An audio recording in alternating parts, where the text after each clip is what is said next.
Hi guys, my name's Subshooter, I'm the man on the Silver Mountain and welcome back. Now today I wanted to talk about assumptions because after the article that we took a look at earlier this week, there were a lot of assumptions in there, a lot of nonsense that was made up and so on, but the thing that stands out to me is that the assumptions are the things that eat away at relationships, they eat away at interactions, they eat away at our world view in various ways, or at least the functional element of it that allows us to work and deal with other people and kind of move forward through that environment.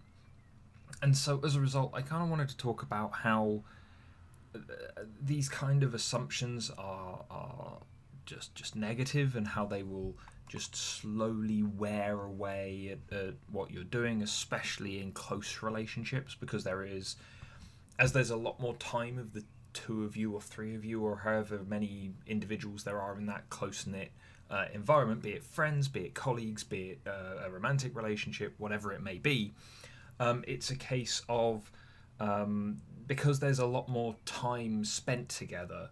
There's a lot more time for further assumptions to be made, and obviously, the more assumptions you make, the more they can eat away the strength of the relationship and the kind of substance of it more swiftly.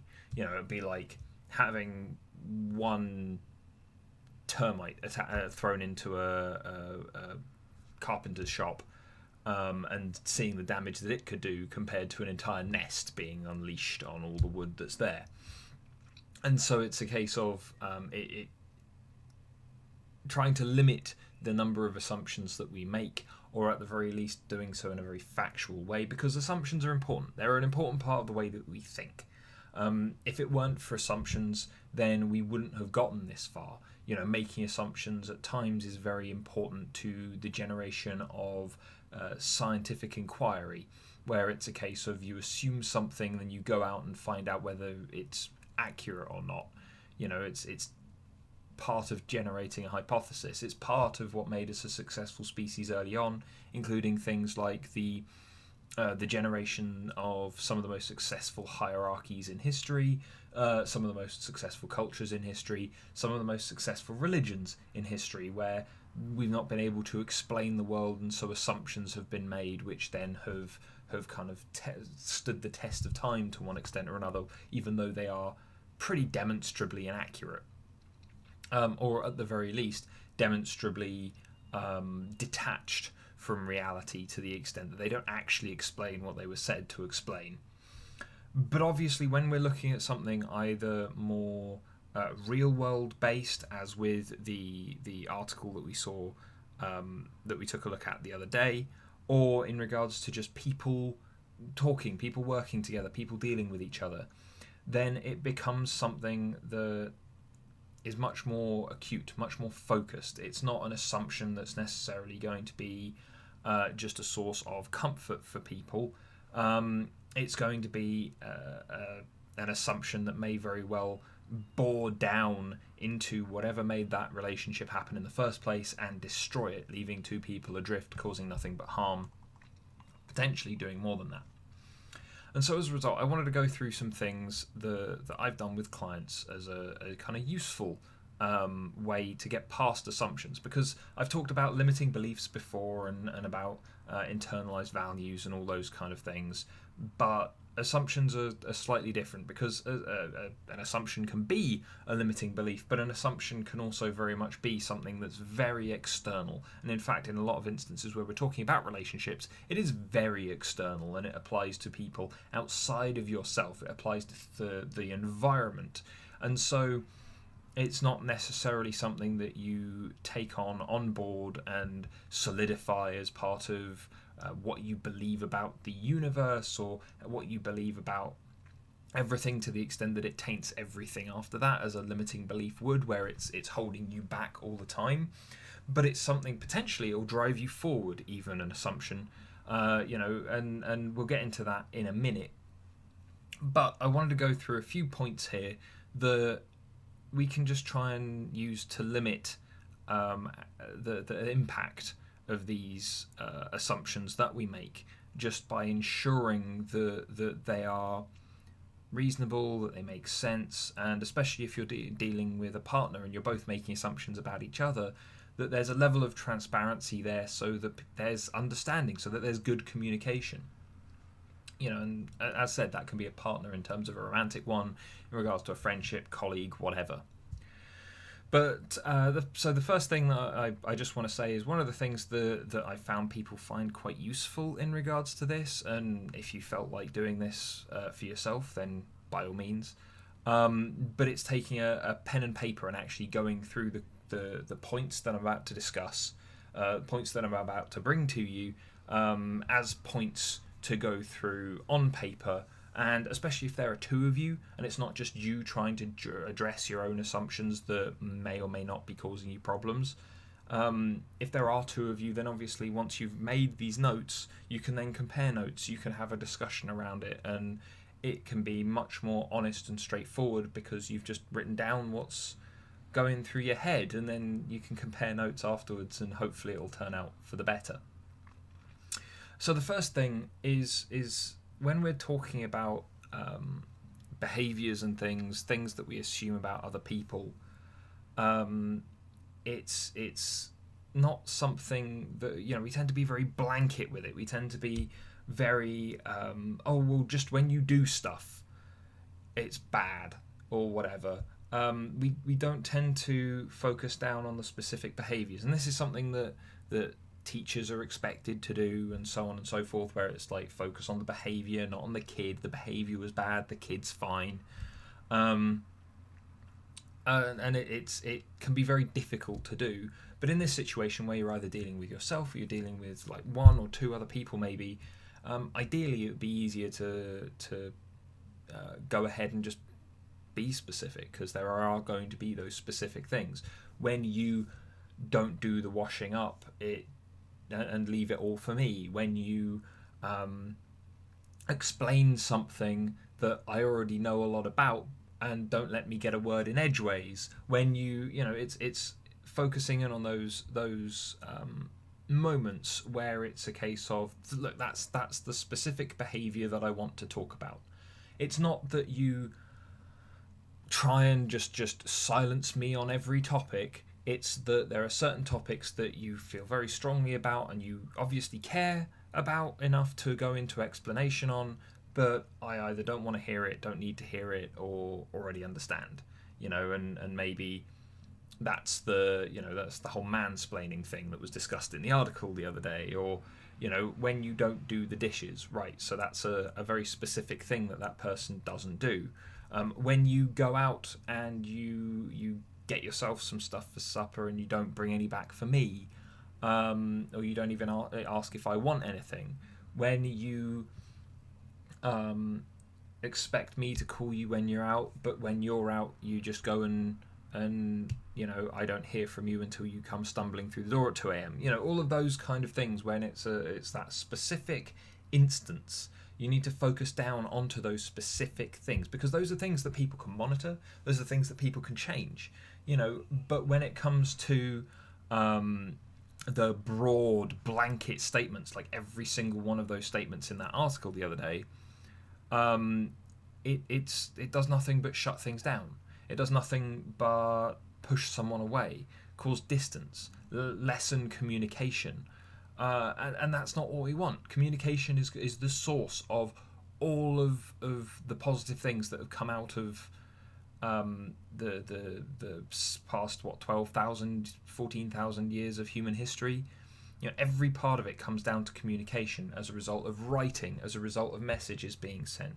The fact that even in the modern world, it's communication technologies that are driving us forward faster than anything else. Social media that's driving into new areas that weren't conceived of 10 years ago.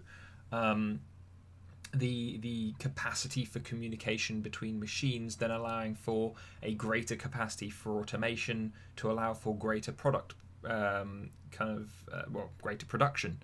There are so many things that just stem from communication at its core, and so being specific is the best way to communicate, not just leaving things open, because that leaves things vague. It shuts down and drives people apart.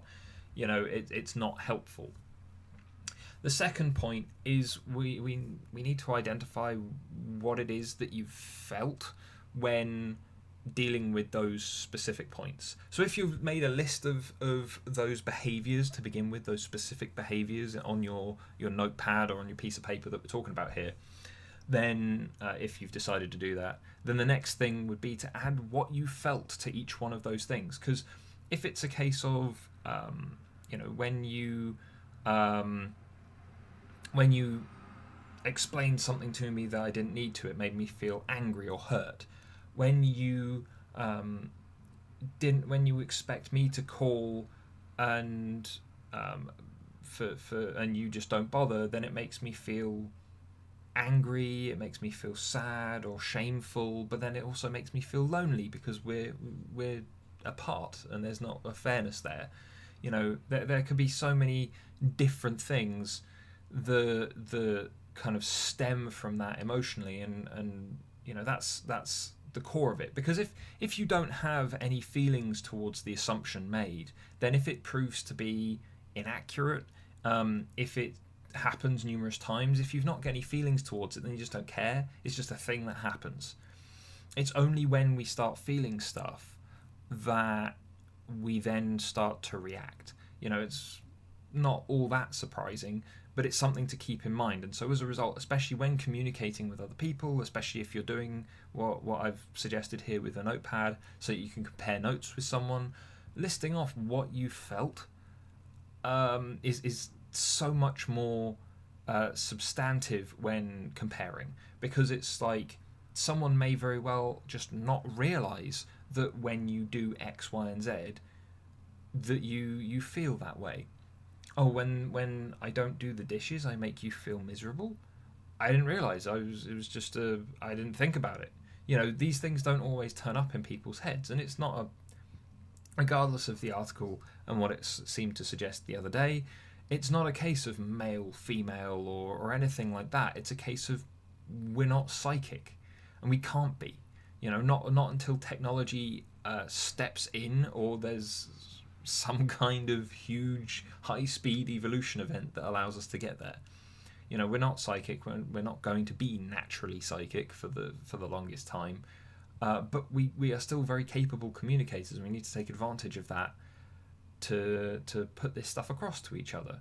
Because otherwise, if you complain at me about how I've done a thing, well, fine, but why are you complaining about it? You're getting angry about it for what? You're getting up in my face about it and bringing it to me, but for what reason? Like, there's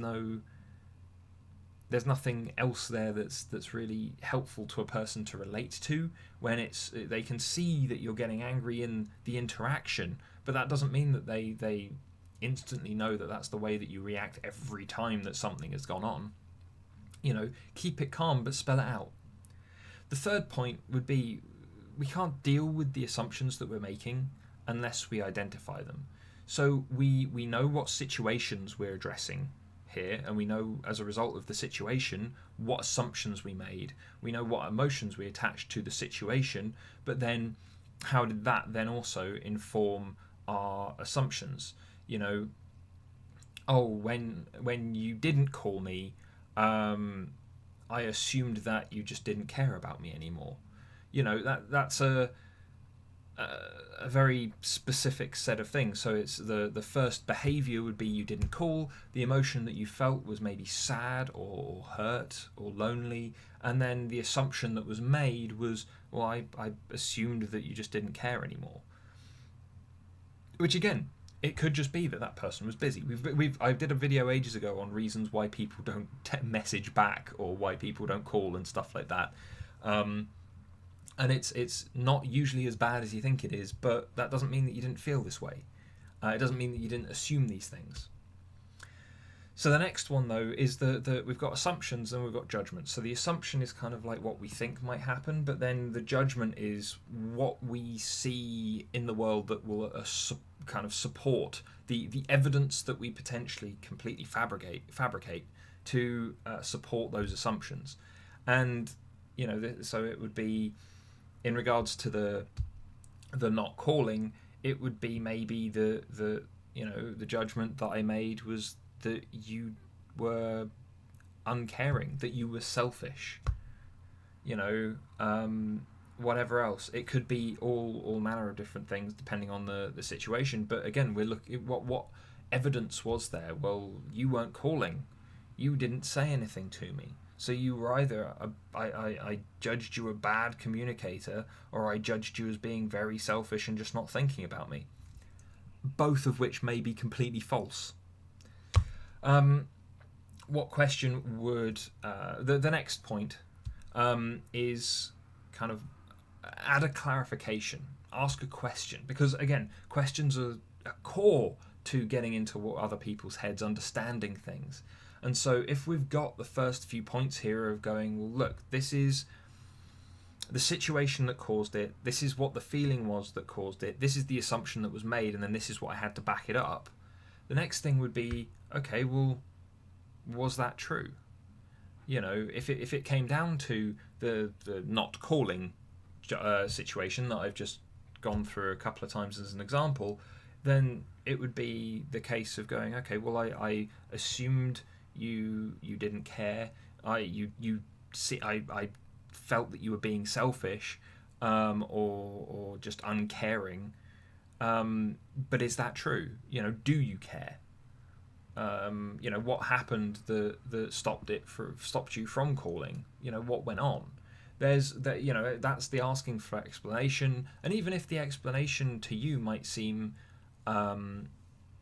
not great, so they say, oh, well, I was really busy and I saw your message, but then it went out of my head because I had all this other stuff going on. You might not necessarily see that as a good excuse, but the thing that you're trying to ascertain here from these questions are whether or not your assumptions were true. And the assumption being that that person didn't care may very well not be true if it was just a case of there was so much in front of them and they had to prioritize, and it was just a case of, in that situation where you maybe weren't right in front of them, it was hard to prioritize you first and justify that choice with whatever other situation, especially if they were at work or doing something else important. It becomes a tough call. So it might not necessarily be a situation or an excuse or an explanation that you're completely happy with, but if it's something that can directly challenge the assumption and the judgments that were made, then that's something that you should take on board. It may very well be a case of kind of rethinking and reworking that a little more. But the whole point of asking questions is to find out the actuality of the situation, And again, we're all different. So when it comes to the situations going on, some people will think, yeah, that's fine. Other people will think, no, that's not so fine. But as long as you understand where the basics are. And this is one of the issues that I had with that article the other day, with all of its grand assertions, was that it didn't have any kind of solid basis to it. It didn't have a lot of kind of real truth to it. There were lots of things in there that have been debunked or could easily be explained away in 10 seconds, as I did as I was going through it to one extent or another. But then, asking further questions, going into it, diving into it for clarity and truth, especially between individuals when talking about assumptions, that's just incredibly important.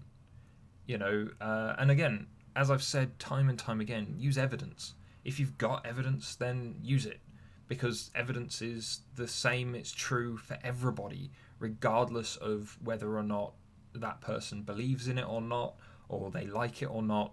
If it's the truth, then it's the truth. It's the same way that science is, because of the way that the scientific method works and testing works.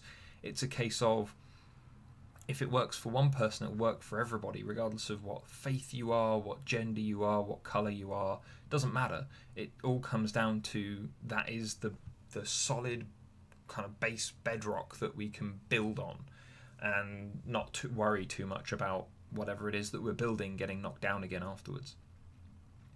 But then the last point and this is more for the sake of resolution of everything that's going on, and that is we need to understand what we need. And there are two elements to this. One of it is we need to understand what we need from ourselves in these situations, and we need to understand what we need from the other person in these situations. So in regards to the calling example that we've gone through a couple of times already, on this last point it would be, what do you need from yourself? Well, you need to not jump to conclusions. When you start getting lonely, when you start feeling that maybe you're being ignored, just take a step back and think about actually where that other person is, what that other person is doing. But then, the other person needs to know what you need from them as well as part of this conversation, and that should be very much a case of going, well, you need to hear from them. If it's something that's got under your skin to that extent, then even if it's not at that specific time, it needs to be either pre-warning of silence or a follow-up as soon as possible, and it's something that you need to express. So the last section, the kind of sixth point that we've got here, is you need to know what you need, and that's what you need from you and what you need from others, and that needs to be expressed. So that then, if you think about what we've got written down, if you've been writing this down to share with someone else or whatever else, then it's a case of going, right, so we know what the situation is, we know how you felt during it, what you assumed, what evidence you had of one sort or another to back that up, even if that evidence was kind of somewhat imagined or from various other conclusions drawn or whatever else. You have the truth of the matter as discussed with the other person, and then you have what you need, both in terms of what you need from yourself and what you need from someone else. Now, there could very well be that there isn't much that you need from yourself. As with the dishwashing example, it could be very much more that you need more action, more input from someone else.